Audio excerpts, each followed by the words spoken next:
The Orks. War and the grim darkness of the far future distilled down into a never-ending tide of green fungus monsters. Perhaps the most iconic xenos race in Warhammer 40,000, the Orks have been around since the very beginning. But what exactly have they done, and what mark have they left on the setting? Some would argue everything, and they are the setting. This is Warhammer after all, and the Orks literally think about nothing but fighting. Or little else. So, we're going to look at the Orks and how they've been depicted over the years, and we're going to make a decision once and for all. Are the Orks the grim darkest of the Grimdark? The ultimate xenos threat that has the Imperium against the wall? Or are they just Games Workshop's version of comic relief, and are only still in the setting because they've been there since the very beginning? We'll look at the pros and cons of both of those arguments, and then I'll let you know where I stand. This video isn't going to be one of my typical deep dives or borderline heretical hot takes on the lore. It's just a straightforward look at the race that, while it may not be the most loved, is absolutely the most fun in Warhammer 40k. Oh, and for those who watch all the way to the end, in typical Inquisitor Romanov fashion, I have included a quick little conspiracy theory regarding the greenskins and why the Imperium doesn't just wipe them out. Okay, now on with the arguments. The greenskins are perhaps the single scariest thing in Warhammer. Impossible to eradicate, after death the Orks release spores as they decay. Spores that infest the world, growing new Orks under the soil. The Orks cannot simply be fought and killed off unless they're torched. The spores will remain. And it won't be too long before that world has another Ork infestation. Pretty much when this happens, if absolutely thorough measures aren't taken, well, the only option left is to exterminatus the planet, something some Inquisitors enjoy more than others. But that isn't the only thing that makes the Orks terrifying. They are literally bred for war, created by the Old Ones to fight the Catan and the Necrons. The Orks were originally the Orks, who after devolving for more than 60 million years, what we have left are the Orks, who aren't necessarily the smartest race,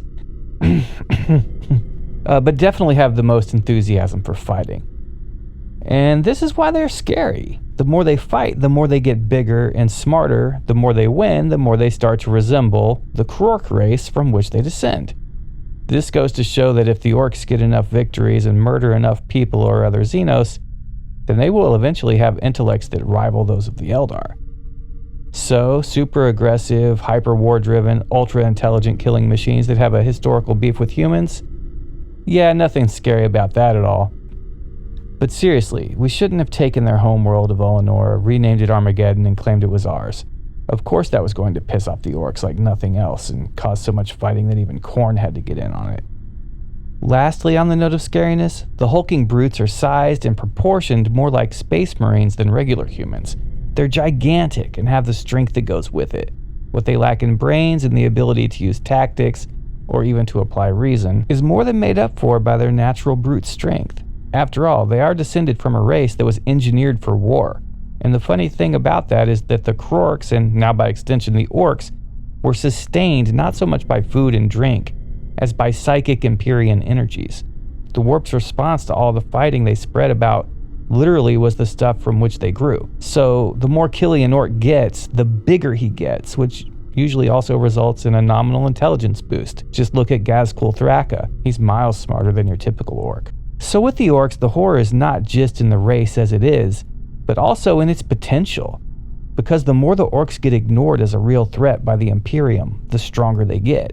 One day, the Orks are going to be so strong that nobody can do anything about it, and it is possible that nobody will even notice it is coming until it is far too late. Guilliman even decides to ignore the growing Ork threat, to focus on the Indominus Crusade more, much to the detriment of the Imperium, in the Avenging Sun novel The Wolf Time by Gav Thorpe. So yeah, the looming threat is possibly greater than the imminent threat when it comes to the Orks. Now, let's argue against all that. The Orks are the silliest thing ever and are basically just whimsical comic relief. Indeed, Games Workshop have made a habit of using the Orks as the punchline of a joke nobody wanted to hear, or so it seems to those who are steeped in love of the Grimdark. Orks from that perspective are watering down the whiskey for those who want the setting to be super serious and as dour as Perturabo. I've seen players flat out refuse to play against orcs for many reasons, but the most typical being that, especially with older editions, it breaks immersion into the grim darkness of the setting of Warhammer 40k. One guy at my old friendly local gaming store would always make references to space orcs basically being the equivalent to the pigs in space skits on the old Muppet show. He'd say, "Orcs in space," every time he saw an orc army, then spend the next half an hour talking about how something so silly didn't have a place in a serious war game. This would have been 3rd edition, so they were really trying to go deeper into the grimdark feel and get away from the sort of color schemes that dominated 2nd, and make the setting more adult-oriented. But this pissed off the store owner after repeatedly happening, who had an orc army of his own. And good on him, that guy was toxic. But I feel like with the orcs, there's room for both. Just look at how terrifying they are in the Tithes animation on Warhammer Plus. Seeing orc commandos assault a small, disparate band of Cadians with a few Kasrkin, and just how brutal it was, really made me think how scary it actually would be if a unit of Space Marine-sized fungus monsters were charging right at you. Yeah, the orcs are absolutely scary. They're not cosmic horror on the scale of the Necrons or the Tyranids, but they have the potential to pose an existential threat to all the races in the Warhammer 40k setting. We can get all the games like speed freaks and shoot us blood and teeth they want to throw at us, and that is great for people who want to interact in that way and have their whimsy tickled by Games Workshop's fun little green guys, but they also seem to be hearing what people think, and are more than happy to indulge us as far as what it looks like when the orcs are actually the enemy being engaged. I mean, look at some of the wars they've been involved in. Long, brutal affairs that often end in staggering losses or Pyrrhic victories, resulting in the deaths of millions, often billions. The Battle of Hell's Reach is what really turned me around on the orcs. I actually always loved them and understood their place, despite having a roommate who would go on daily rants about how stupid they were. Yeah, that guy who got kicked out of the local game shop, he was my roommate at the time. But Hell's Reach really got me to see, for the first time, just how absolutely fearsome an orc assault can be. I love the darker, scarier orcs of modern 40k way more than even the silly space orcs I first fell in love with back in 1987 or 88 or so. But I still recognize that as painters and hobbyists who play 40k, there's already a ton of subject matter to work with that's way too serious, and just having something silly like the shock attack gun is a nice respite from that.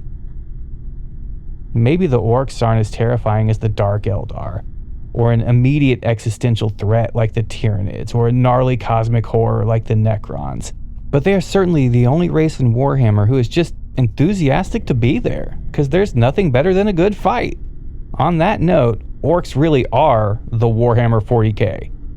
Happy Orktober, everyone. I know it was a departure from my usual format of highly inflammatory subject matter, but it had to be said. And here's a quick bit of dessert after that snack. A silly conspiracy theory about the orcs, because what could be orkier? The beasts being half fungoid hybrid creatures are not just a fungus, but a psychedelic fungus.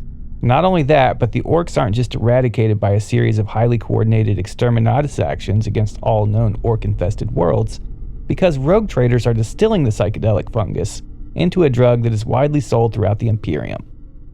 And many trillions or possibly quadrillions of citizens are addicted to or using this substance. Now, there isn't really anything in the Warhammer 40k lore to suggest this that I know of, but when we look at Warhammer Fantasy, Age of Sigmar, etc., the fantasy goblins are always getting high on psychoactive mushrooms. The fanatics are totally tripping balls.